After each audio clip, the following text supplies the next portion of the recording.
நான் வந்து எக்ஸ்ட்ரீம் படத்தோடைய இயக்குனர் ராஜவேல் கிருஷ்ணா. இது வந்து எனக்கு 3வது படம். ஃபர்ஸ்ட் பிழைன்னு ஒரு படம் பண்ணேன். செகண்ட் வந்து தூவல், இதே பேனருக்கு செகண்ட் வந்து அவங்களுக்கு அது ஃபர்ஸ்ட், எனக்கு வந்து செகண்ட் படம். இப்போ 3வது வந்து எக்ஸ்ட்ரீம்னு ஒரு படம் பண்ணியிருக்கோம். இந்த கண்டென்ட் வந்து இன்னைக்கு நடக்கிற அபியூஸ்மெண்ட்டுகள் நிறைய நடந்துட்டு இருக்கு. நிறைய பாயிண்ட் ஆஃப் வியூல ஒவ்வொரு விதமாக அங்கங்கே பிரச்சனைகள் வருது. என்னுடைய ஒரு பாயிண்ட் ஆஃப் வியூவில் நான் பார்த்த சில பிரச்சனைகளில் தோணுன ஒரு விஷயத்த நான் ஒரு படைப்பாக பண்ணிகிட்டு இருக்கேன். நீங்கள் வந்து சுதந்திரம், சுய கட்டுப்பாடு, இதுக்கு வித்தியாசம் தெரியாமல் சில மிகைப்படுத்தப்பட்ட பிரச்சனைகளால் நடக்கிற ஒரு விஷயத்த நான் எடுத்து இங்கே சொல்லியிருக்கேன். நீங்களாம் பார்த்து உங்களுடைய இதை சொல்லுங்கள். அதுக்காக நான் ரிசல்ட்டுக்காக வெயிட் பண்ணிகிட்ருக்கேன். Okay, thank you.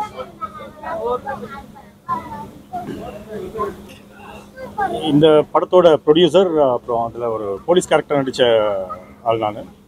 ஸோ இந்த படத்தோட கதை சொல்லும் போது எனக்கு வந்து பிடிச்சிருந்தது. பட் அதை நான் டெவலப் பண்ணும் போது ஒரு முக்கியமாக ஒரு விஷயம் பிடிச்சிருந்தது அவர் கடைசியாக சொன்னது. அதாவது ஒரு விஷயத்தால் ஈர்க்கப்பட்டவங்க எந்த வித பாதிப்புகளை ஏற்படுத்துகிறாங்க அப்படிங்கிற ஒரு விஷயத்த சொன்னார். அதாவது இது சில சில காரணங்களால் யாரெல்லாம் பாதிக்கப்படுறாங்க, அதை எப்படி நம்ம சரி பண்ணணும் அப்படிங்கிற மாதிரி ஒரு கோணத்தில் சொன்னார்.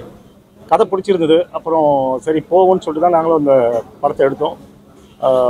ரொம்ப கஷ்டப்பட்டு இந்த டீம் எல்லாமே சப்போர்ட் பண்ணி எல்லாமே கோஆப்ரேட் பண்ணி நல்லா பண்ணியிருக்காங்க. இந்த படம் ஓரளவுக்கு வந்திருக்கு. இதை நீங்கள் நல்ல முறையில் கொண்டு போய் சேர்க்கறது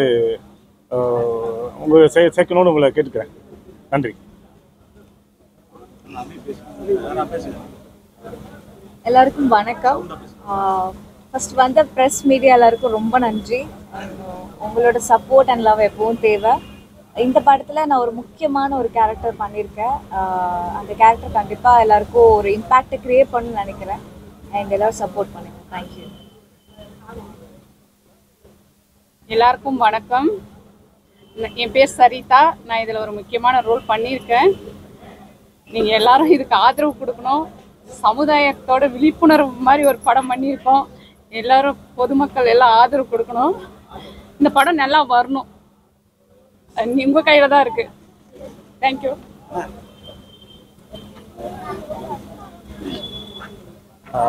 எல்லாருக்கும் வணக்கம். எக்ஸ்ட்ரீம் மூவி நல்லா வந்திருக்கு. இதில் ஒரு கேரக்டர் பண்ணியிருக்கேன் நான். டேரக்டர் சாருக்கும் ப்ரொடியூசர் சாருக்கும் ரொம்ப தேங்க்ஸ். படத்தை பாருங்கள். உங்கள் சப்போர்ட் கண்டிப்பாக எனக்கு தேவை.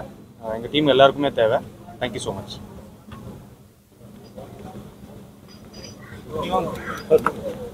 வணக்கம், நான் ராம்கோபி, இந்த எக்ஸ்ட்ரீம் மூவியோட எடிட்டர். படம் நீங்கள் எல்லாம் பார்த்துருப்பீங்க. நீங்கள் நல்ல ரிவ்யூஸ் கொடுத்து படத்தை நல்லா ஓட வைக்கணும்னு நண்பன் கேட்குறேன்.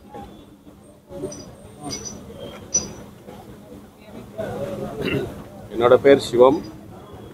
எல்லாரும் படம் பார்த்துருப்பீங்க. எல்லாருக்கும் பிடிக்கும்னு நினைக்கிறேன். இந்த படம் வந்து நாங்கள் ஸ்டார்ட் பண்ணும்போது ரொம்ப டிஸ்கஸ் பண்ணோம். ஏன்னா இந்த படத்துக்கு வந்து யாருமே வந்து நடிக்க மாட்டேன்னு சொல்லிட்டாங்க.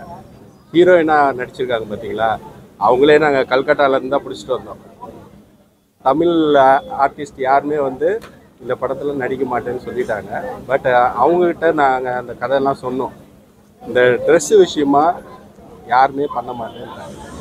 ஆனால் அந்த கேரக்டர் எப்படி வந்திருக்குன்னு உங்களுக்கே தெரியும். ஸோ இதை டைரக்டர் சொல்லுவாருன்னு நினச்சேன், இன்னும் சொல்லலை.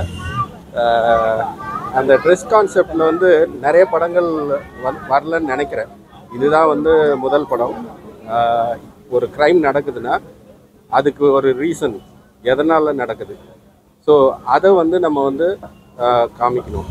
ஸோ அதை நாங்கள் நல்லபடியாக பண்ணியிருக்கோம். எல்லாருக்கும் இனிய புத்தாண்டு நல்வாழ்த்துக்கள். Happy new year. ஸோ இந்த வருஷத்தோட 2025ஓட முதல் தமிழ் படம் தியேட்டரில் வருது. இது கூட நிறைய படங்கள் வருது. பட் நாங்கள் பெருமையாக சொல்லிப்போம், இது வந்து முதல் தமிழ் படம் 2025. ஸோ எல்லாரோட ஆதரவும் எங்களுக்கு தேவை. ஸோ பத்திரிகையாளர்கள் அனைவருக்கும் என்னோட புத்தாண்டு நல்வாழ்த்துக்கள். Thank you very much. ஒரு நல்ல படம் கொஞ்ச நாள்லயே ரிலீஸ் பண்ணுறீங்க, என்ன நோக்கம்? ஏன்னா இது வேற தளமாக இருக்குது. டேரக்டர் உங்களுக்கு நல்ல பேர் கிடைக்குது. ஏன்னா மணிவண்ணன் சார் தான் அந்த மாதிரி வேற வேற சேனல்ல படம் எடுப்பாரு. கூட பார்க்குறோம், பிள்ளை கூட ஒரு வித்தியாசமான உடனே உடனே உங்க பேரை நிலைநிறுத்திங்க பாக்குறீங்களா? ப்ரொடியூசருக்கும் கெயினா இருக்கும்ல, கொஞ்சம் பப்ளிசிட்டிலாம் கவனம் செலுத்தி படம் நல்லாவும் இருக்கு படம். Thank you sir. அதாவது நீங்கள் சொன்னீங்க இல்லையா மணிவண்ணன் சார் மாதிரி அவர் மாதிரி, ஏன்னா இப்போ யாரும் அந்த மாதிரி எடுக்கிறது இல்லை. ஏன்னா ஒரு டைரக்டர் அப்படின்னாலே அவருடைய ஒரு படம் பார்த்தாவே கடைசி படம் வரைக்கும் அவங்களுடைய ஒரே ஸ்டைலாக தெரியும். அதனால இந்த படத்தை பார்த்தாவே இவர் தான் டைரக்டர்னு கண்டுபிடிக்க முடியும். பட் மணிவண்ணன் சார்து மட்டும்தான் அப்படி கண்டுபிடிக்கவே முடியாது. எனக்கு ஆசையும் அது மாதிரி என்னுடைய படம் இவன் இந்த பையன் இதுதான் பண்ணுவான் அப்படின்னு யாருமே ஜட்ஜ் பண்ணக்கூடாது. எது சொன்னாலும் அதை அவன் வித்தியாசமாக அவன் பண்ணிடுவான். இந்த மாதிரி வெரைட்டி அவனால் பண்ண முடியும் அப்படின்றத நான் வந்து சாதிக்கணும்னு நினைக்கிறேன். அதை பண்ணி பார்க்கணும்னு நான் நினைக்கிறேன். அதை தான் நான் பண்ணிட்டு இருக்கேன். இது வந்து பார்த்தீங்கன்னா நம்ம உடனுக்குடனே பண்ணுறேன் அப்படின்னா, நம்ம வந்து கொரோனா முடிஞ்ச அந்த டைமில் நான் எடுத்தது தான் தூவல் படம்.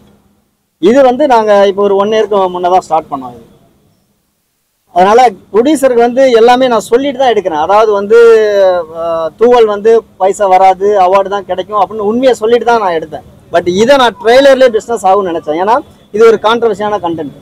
அதனால தான் இங்கே வந்து நிறைய ஹீரோயின்ஸ் வந்து இதை நடிக்க மாட்டேன்னு சொன்னதுக்கான ரீசன் என்னன்னா, அவங்க போடுற ஆடையை நான் வந்து குறை சொல்கிறேன் அப்படின்ற சென்ஸில் அவங்க வந்து அதை பார்க்குறாங்க. ஏன்னா ஏ கிளாஸ் பீப்புள் எல்லாமே இந்த மாதிரி ட்ரெஸ்ஸு அணிவாங்க. அவங்க சர்க்கிளில் போகும்போது அவங்க யாருக்குமே அது வந்து ஒரு பெரிய ப்ராப்ளமாக தெரியாது. ஏன்னா அது ஆஸ்யூஷுவல் அப்படின்னு இருப்பாங்க. பட் அவங்க சி கிளாஸ் பீப்புள், பிசி இந்த மாதிரியான ஒரு நார்மல் ஏரியாவில் போகும்போது அவங்களுடைய கண்ணோட்டம் வேறு. ஏன்னா இங்கே ஒவ்வொருத்தருடைய பாயிண்ட் ஆஃப் வியூ வெவ்வேறு மாதிரி இருக்கும். அவனுடைய வாழ்வியலுக்கு தகுந்த மாதிரி தான் அவனுடைய பாயிண்ட் ஆஃப் வியூ மாறும். அப்படி இருக்கும்போது அதனால் ஈர்ப்பாகிறவன் அவங்கள எதுவுமே தொட முடியாது. ரீசன் என்னன்னா போலீஸ், ஃப்ரெண்ட்ஸ், பேரண்ட்ஸ் இப்படின்னு நிறைய அவங்களுக்கு வேலி இருக்கும். பட் இது எதுவுமே இல்லாத சில பேர் இருப்பாங்க இல்லைங்களா, அவங்க மேலே இது திணிக்கப்படும் போது, பட் இதுக்கு ஒரு மறைமுகமான ஒரு காரணமாக அதுவும் ஒன்றா இருக்குது. அது மட்டுமே காரணம் இல்லை, அதுவும் ஒன்றா இருக்குது அப்படின்றத தான் நான் சொல்ல வந்தேன். அது இங்கே நிறைய பேர் அக்செப்ட் பண்ணாதனால அவங்க அது சொல்கிறாங்க. எனக்கு என்னன்னா இங்கே நம்ம உண்மையாக சொல்லுங்க. ஏன்னா பெண்களுக்கு ஃபேவராக பேசினா மட்டுமே இங்கே வந்து பொழப்பு ஓட்ட முடியும் அப்படின்னு வந்து நிறைய போயிட்டு இருக்குங்க. அப்படி கிடையாது. நம்ம உண்மையிலே அவங்களுக்கு ஃபேவராக பண்ணுறோம் அப்படின்னா அவங்களுக்கு வந்து ஜால்ரா தட்டுறது, சப்போர்ட் பண்ணுறது அது கிடையாது. உண்மையிலே அவங்களுக்கு எது பாதுகாப்பு, அந்த விஷயத்தை நம்ம வந்து தைரியமாக சொல்லணும். நம்ம இன்னைக்கு நடந்த இங்கே அண்ணா யூனிவர்சிட்டி பிரச்சனை தெரியும், அது எவ்வளோ பெரிய இஷ்யூன்னு. ஆனால் ஆளாளுக்கு ஒவ்வொரு பாயிண்ட் ஆஃப் வியூவில் சொல்லிட்டு இருக்காங்க. ஒருத்தர் ஒரு பொண்ணு தைரியமாக சொல்லிட்டா சூப்பர், அவனை கொல்லணும் செய்யணும் அப்படின்னு பேசுகிறோம். இன்னொரு பாயிண்ட் ஆஃப் வியூ, அவை வந்து 8 மணிக்கு மேலே அண்ணா யூனிவர்சிட்டியில் அந்த பொண்ணுக்கு இன்னொரு பையனோட என்ன வேலைன்னு பேசுகிறோம். ஒவ்வொருத்தருடைய பாயிண்ட் ஆஃப் வியூ.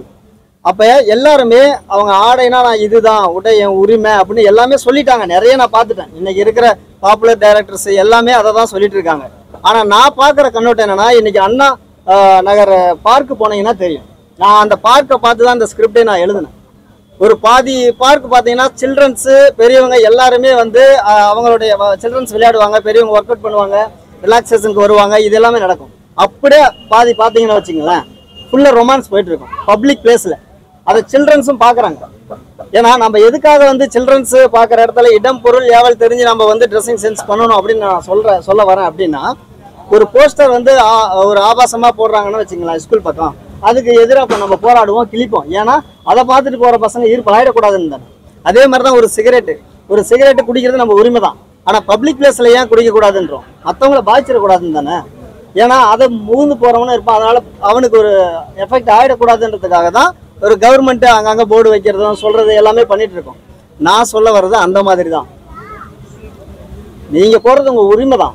மற்றவங்கள முகம் சுளிக்காத மாதிரி போட்டிங்கன்னா யாருக்கும் எந்த பிரச்சனையும் இல்லை அப்படின்றத தான் நான் இங்கே வந்து சொல்லிக்கிறேன்.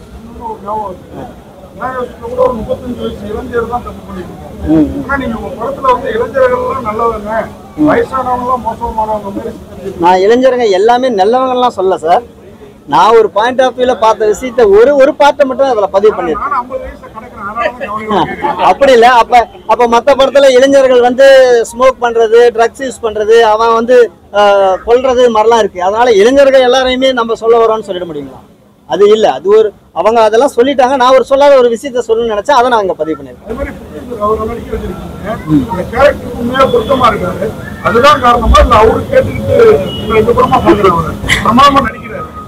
அவர் பிரமாதமா நடிக்கிறதா, அதுதான் சொல்றேன். இப்ப அவங்க பிரமாதமா நடிக்கிறதுனால தான் சார் நான் இதுல வந்து அவங்கள செலக்ட். சார் இந்த போஸ்டர் அதான் சார் இப்போ வந்து ஒரு பாதுகாப்பு அப்படின்றது தான் சார் போலீஸ். ஏன்னா இப்போ நம்ம போலீஸை எல்லாருமே போலீஸை எங்கே பார்த்தாலும் குறை சொல்லிகிட்டே இருக்கும். எல்லா இடத்துலையுமே நம்ம வந்து போலீஸ் வந்து குதிரைக்கா போய் சிலுமிசம் பண்ணால் கூட நிற்க முடியாது.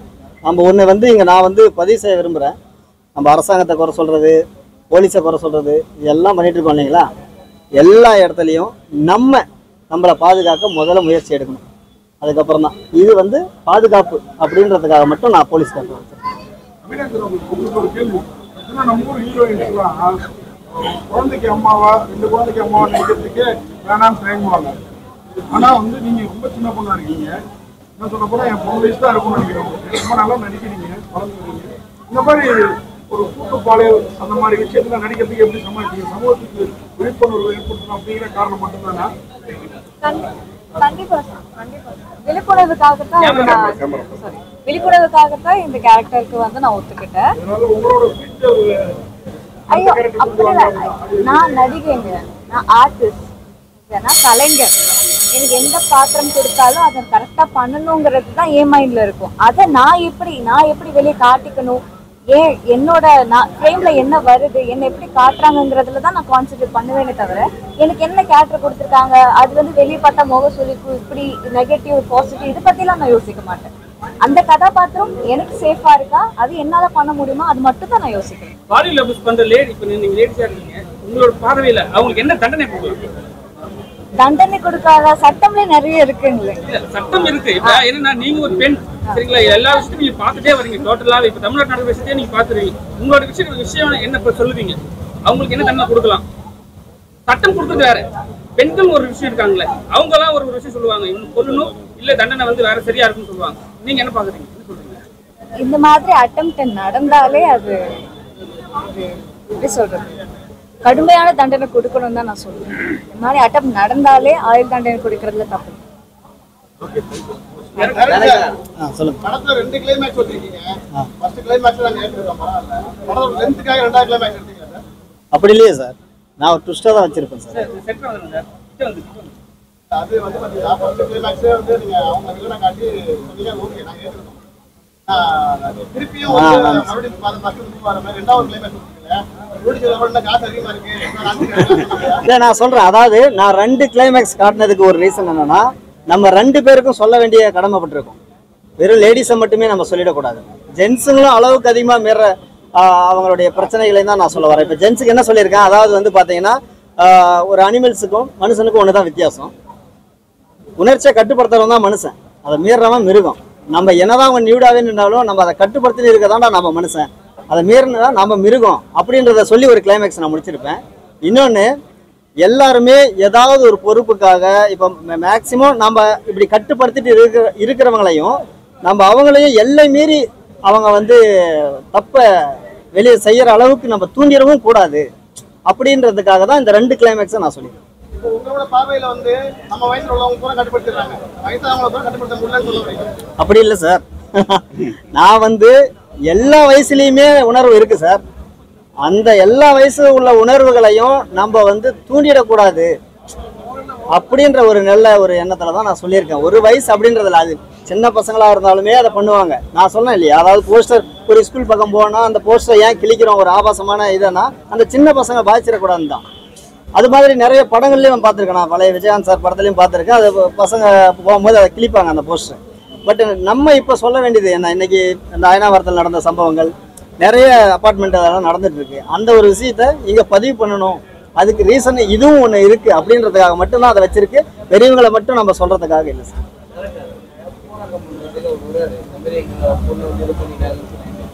அவங்கள வந்து பின்னாடி பாத்தீங்கன்னா அவங்க ட்ரக்ஸ் யூஸ் பண்ற மாதிரி தான் காட்டுறீங்க. ஏன் அந்த மாதிரிலாம் அவங்க காட்டுறீங்க? பண்ற டீம்லாம் வந்து ட்ரக்ஸ் யூஸ் பண்றாங்க. போராட்டம் பண்ற டீம் என்கவுண்டர் அவர் தான் பண்றீங்க. இந்த தாத்தா பெரிய ஆட்கள்ன்றதுனால பண்ணலையா? அப்படி கிடையாது. உள்ள அவங்க போனாங்கன்னா அவங்களுக்கு தூக்கு தண்டனை தான். இன்னைக்கு போராட்டம் வந்து உள்ள எல்லாருமே அதானே சார். அவர் எப்படி பனிஷ் பண்ணுவாருன்றத முதல்ல நான் சொல்லிட்டேன்.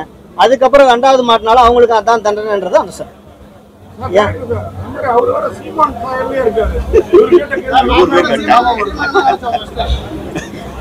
இல்லைங்க, உருவ ஒற்றுமை நிறைய பேருக்கு இருக்குங்க.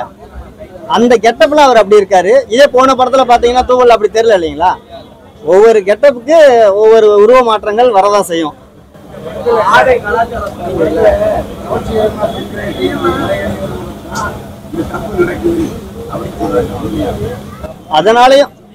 அதனாலயும் நடக்குதுன்னு சொல்லியிருக்கேன் சார்.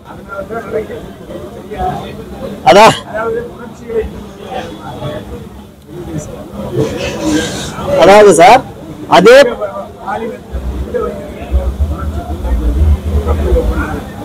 ஆமா சார், உணர்ச்சியை தூண்டனா தப்பு அதுதான் எல்லாருக்குமே தூண்டப்படும் போது நம்ம மாதிரி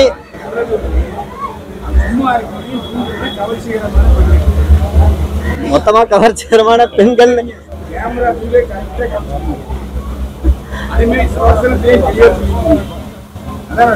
எல்லை மீறிய கவர்ச்சி தூண்டப்படும் சொல்றேன் சார். கவர்ச்சி மட்டும் கிடையாது சார். நான் இன்னொன்னு சொல்றேன் சார். இப்ப வந்து பெண்களால ஆண்கள் தூண்டப்படுது. நான் இந்த படத்துல அது ஒரு பாயிண்டா நான் சொல்லியிருக்கேன். ஆண்களையும் மிஸ்யூஸ் பண்ற பொண்ணுங்களும் இருக்காங்க. ஓகேங்களா? நீங்க அதான் சார், அது உங்க பாயிண்ட் ஆஃப் வியூ சார். ஒவ்வொரு பாயிண்ட்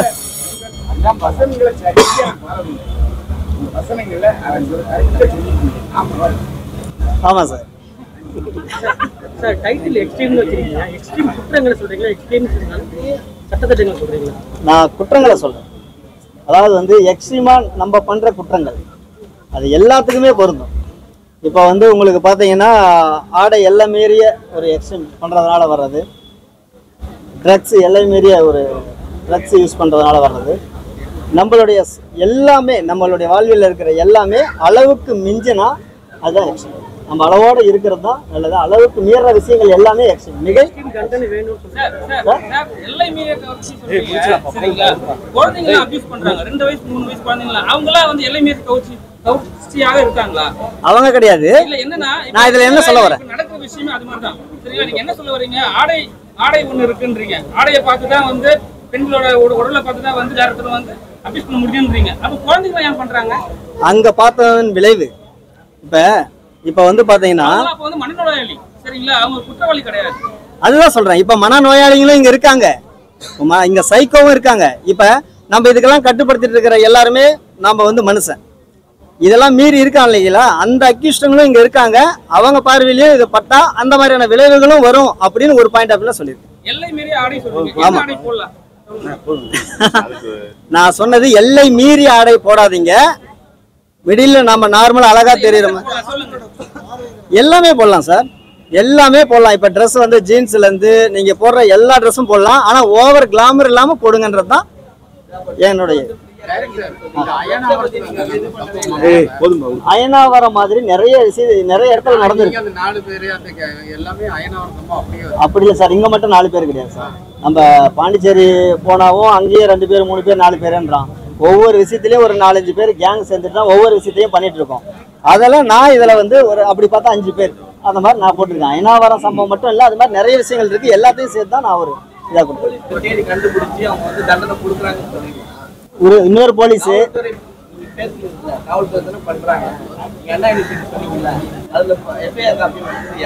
அதாவது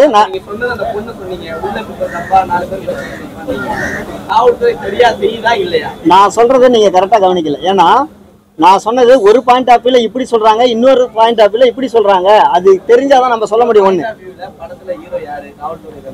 ஆமா, இப்ப நடந்திருக்க அண்ணா யூனிவர்சிட்டி எடுத்திருக்கீங்க நீங்க தான். இப்போ காவல்துறை தான் அந்த எஃப்ஐஆர் வெளியிட்டு இருக்காங்க. விடலாமா கூடாதா? அதாவது இதே அது நமக்கு அங்க அந்த விஷயம் முழுமையா தெரிஞ்சாதான் சொல்ல முடியும். ஒரு பெண் வந்து கொடுத்துட்டாங்க, எஃப்ஐஆர் காப்பி விடலாமா விடக்கூடாதா? அந்த பொண்ணு வந்து தைரியமா கொடுத்துருக்கு. காவல்துறை சரியா நடக்கிறாங்களா? இந்த ஆட்சி நடந்துட்டு இருக்காங்களா? இல்ல, இது நான் என்ன சொல்ல வரேன்னா, இந்த ஆட்சின்றதுல எல்லா ஆட்சியிலுமே சில அட்ஜஸ்ட்மெண்ட் இருக்கும். ஆனா அது எது உண்மை எது பொய் அப்படின்றது நம்ம யாருக்கும் கிளியரா தெரியறதில்ல. வெறும் செய்திகளை மட்டுமே நம்ம நம்பிதான் எல்லாரும் பேசிட்டு இருக்கோம். அதை முழுமையா நமக்கு தெரிஞ்சா மட்டும்தான் நம்மளால அதன் பத்தின கருத்தை சொல்ல முடியும். Okay, thank you.